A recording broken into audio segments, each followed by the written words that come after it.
Assalamualaikum warahmatullahi wabarakatuh. Izinkan kami untuk menyampaikan materi pemikiran ekonomi dari Al-Ghazali, Ibnu Taimiyah, dan Ibnu Khaldun. Perkenalkan, saya Jawharatul Mahnuna dari Fakultas Ekonomi dan Bisnis Islam, kelas D, Program Studi Ekonomi Syariah, dengan rekan saya. Perkenalkan, nama saya Arinatul Zulfa, Fakultas Ekonomi dan Bisnis Islam, kelas D, Prodi Ekonomi Syariah. Pemikiran ekonomi menurut Al-Ghazali. Sebelumnya, saya akan membacakan biografinya terlebih dahulu. Beliau memiliki nama lengkap Abu Hamid Muhammad bin Muhammad Al-Tursi Al-Ghazali. Beliau mendapat julukan Hujatul Islam bersama dengan Ibnu Taimiyah atau yang kita sebut dengan pembela Islam. Al-Ghazali lahir di kota Tus, Khurasan, Iran pada tahun 450 Hijriah atau 1058 Masehi. Sejak muda, Al-Ghazali sangat antusias dalam ilmu pengetahuan seperti belajar bahasa Arab dan fikih di kota Tus dan juga rihala ilmiah ke Naisabur. Kemudian beliau berkunjung di kota Baghdad. Karya-karya Al-Ghazali adalah kitab Ihya Ulum Al-Din, kedua Al-Munqis min Al-Dahlah, ketiga Tahafut Al-Filsafah, dan lain-lain. Pemikiran ekonomi. Pemikiran sosioekonomi Al-Ghazali berakar dari sebuah konsep yang dia sebut sebagai fungsi kesejahteraan sosial Islami. Tema yang menjadi pangkal acuan seluruh karyanya adalah konsep maslahat atau kesejahteraan sosial atau utilitas kebaikan bersama. Lebih jauh, ia mengidentifikasi 3 alasan mengapa seseorang harus melakukan aktivitas ekonomi, yaitu untuk memenuhi kebutuhan hidup, mensejahterakan keluarga, dan membantu orang lain yang membutuhkan. Berikut adalah beberapa tema ekonomi yang dapat diangkat dari pemikiran Al-Ghazali ini, antara lain pertukaran sukarela dan evolusi pasar. A. Permintaan, penawaran harga, dan laba. Dalam tulisannya, Al-Ghazali berbicara mengenai yang pertama, wawasan tentang konsep elastisitas permintaan ketika menyatakan bahwa pengurangan margin keuntungan dengan mengurangi harga akan menyebabkan peningkatan penjualan dan laba akan meningkat. Yang kedua, menurutnya jika seseorang pembeli menawarkan harga yang lebih tinggi daripada harga yang berlaku, penjual harus menolaknya karena akan terjadi laba yang berlebihan, dan ketika ada penipuan di dalamnya, maka termasuk perbuatan zalim. Yang ketiga, laba normal seharusnya berkisaran antara 5-10% dari harga barang. Memang penjual seharusnya didorong oleh laba yang akan diperoleh dari pasar, namun laba yang hakiki yakni akhirat. B. Etika perilaku pasar. Yang pertama, larangan mengambil keuntungan dengan cara menimbun makanan dan barang-barang kebutuhan dasar lainnya. Yang kedua, ia menganggap bahwa iklan palsu sebagai salah satu kejahatan pasar dan harus dilarang. Yang terakhir, Al-Ghazali sangat menekankan kebenaran dan kejujuran dalam berbisnis. 2. Aktivitas produksi. A. Produksi barang-barang kebutuhan dasar sebagai kewajiban sosial. Produksi barang-barang kebutuhan dasar sebagai kewajiban sosial. Fard al-Kifyah. Berarti, jika telah ada sekelompok orang yang berkecimpung di dunia usaha yang memproduksi barang-barang tersebut dalam jumlah yang mencukupi kebutuhan masyarakat, maka kewajiban seluruh masyarakat telah terpenuhi. Namun, jika tidak ada seorang pun yang melibatkan diri dalam kegiatan tersebut, atau jika jumlah yang diproduksi tidak mencukupi kebutuhan masyarakat, semua orang akan dimintai pertanggungjawabannya di akhirat. B. Hierarki produksi. Secara garis besar, ia membagi aktivitas produksi ke dalam 3 kelompok berikut. Yang pertama, produksi dasar. Yang kedua, aktivitas penyokong. Yang ketiga, aktivitas komplementer. C. Tahapan produksi. Al-Ghazali juga mengakui adanya tahapan produksi yang beragam sebelum produksi tersebut dikonsumsi.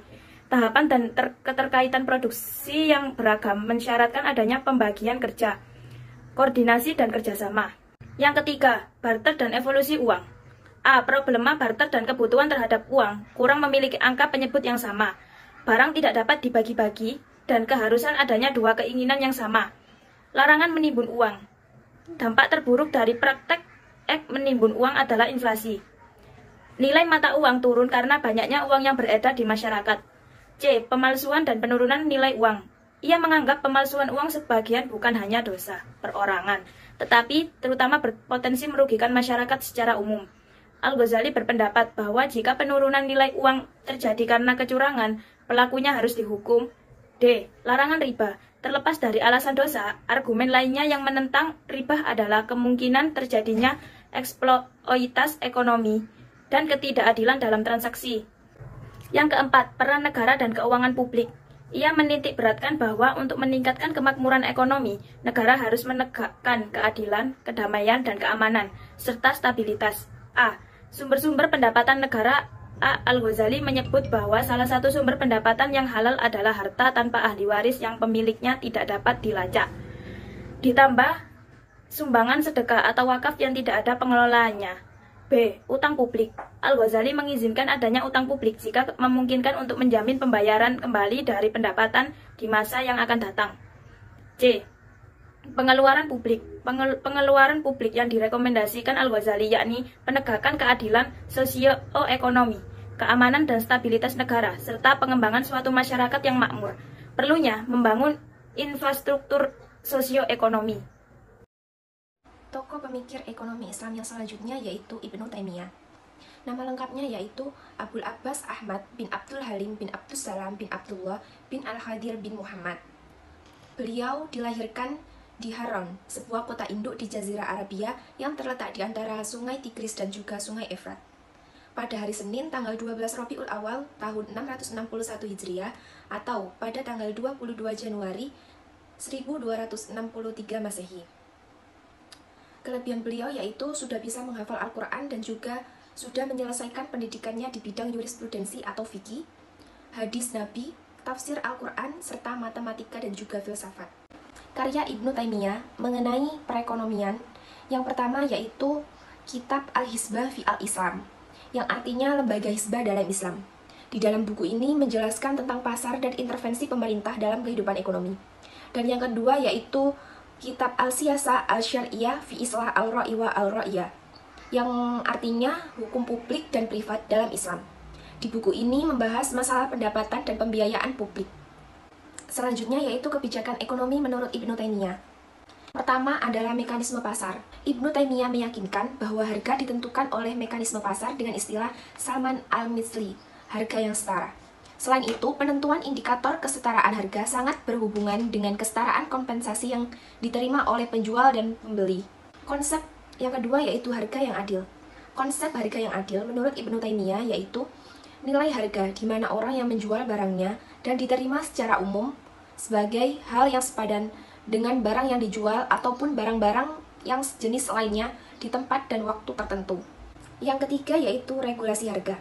Pada kondisi terjadinya ketidaksempurnaan pasar, Ibnu Taimiyah merekomendasikan penetapan harga oleh pemerintah.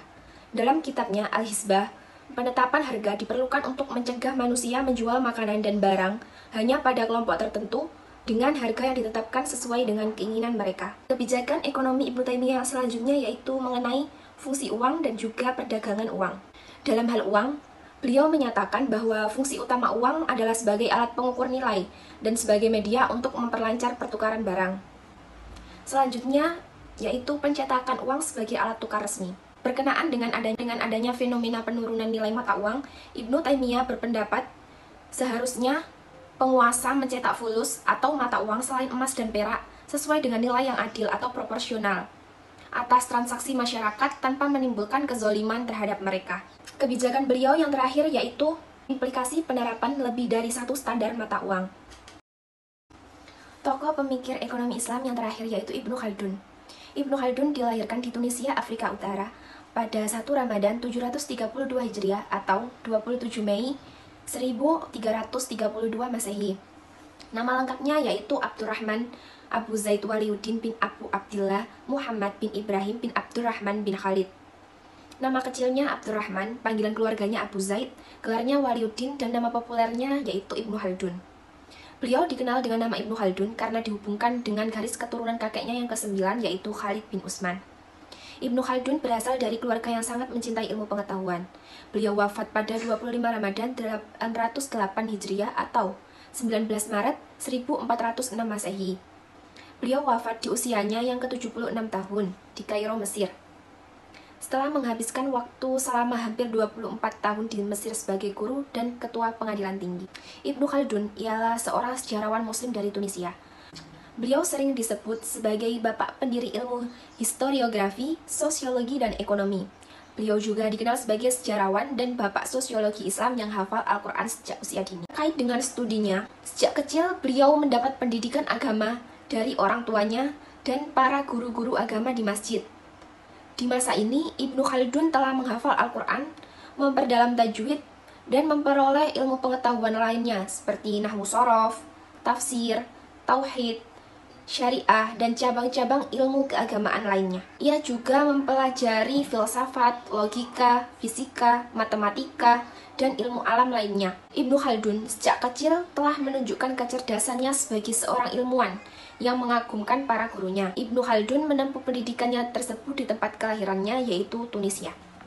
Karena studinya yang sangat kompleks itu, sehingga beliau bisa membuat karya-karya yang sangat terkenal. Di antara karya-karyanya itu yaitu yang pertama, Muqaddimah ialah salah satu tulisan yang sangat menonjol dan populer, yang juga merupakan buku terpenting tentang ilmu sosial dan masih terus dikaji hingga saat ini. Bahkan, buku ini telah diterjemahkan ke dalam berbagai bahasa. Di sini, Ibnu Khaldun menganalisis apa yang disebut dengan gejala-gejala sosial dengan metode-metodenya yang masuk akal, yang dapat kita lihat bahwa ia menguasai dan memahami akan gejala-gejala sosial tersebut. Selanjutnya yaitu ada autobiografi Ibnu Khaldun. Ini berisi tentang sejarah bangsa barbar dan suku-suku yang termasuk di dalamnya seperti suku Zanata, Nawata, Masmuda, Baranis, serta asal-usul dan generasi-generasinya. Selanjutnya, Ibnu Khaldun pun membahas tentang sejarah dinasti yang ada pada masanya itu, seperti dinasti Bani Hafs, dinasti Bani Abdul Wad, dan dinasti Bani Marin atau Mariyin. Bahasan terakhir dalam buku ini ialah tentang Ibnu Khaldun yang berbicara tentang dirinya sendiri. Selain itu, beliau juga pernah menjabat sebagai seorang tukang stempel, yang selanjutnya menjadi seorang sekretaris, duta besar, hakim, dosen, hingga guru besar hukum.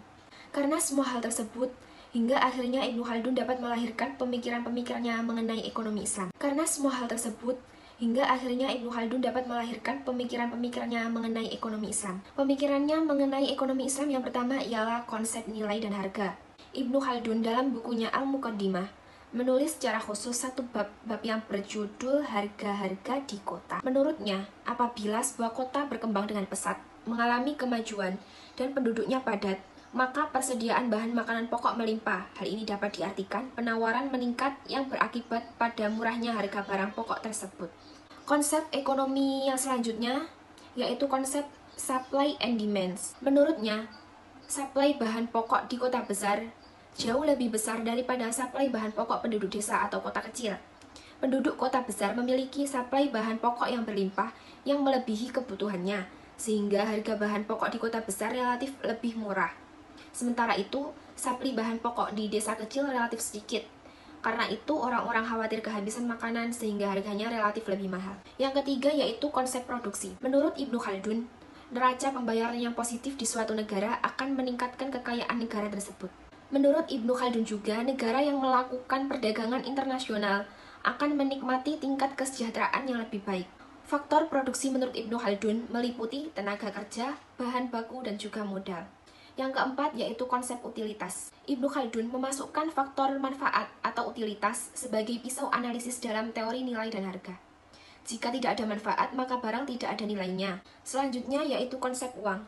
Menurut Ibnu Khaldun, kekayaan negara tidak ditentukan oleh banyaknya uang, tetapi oleh tingkat produksi dan neraca pembayaran yang selalu positif. Menurutnya, uang bisa saja terbuat dari selain emas dan perak. Hal terpenting adalah menjadikan emas dan perak sebagai standar nilai uang, sementara pemerintah menetapkan nilainya secara konsisten.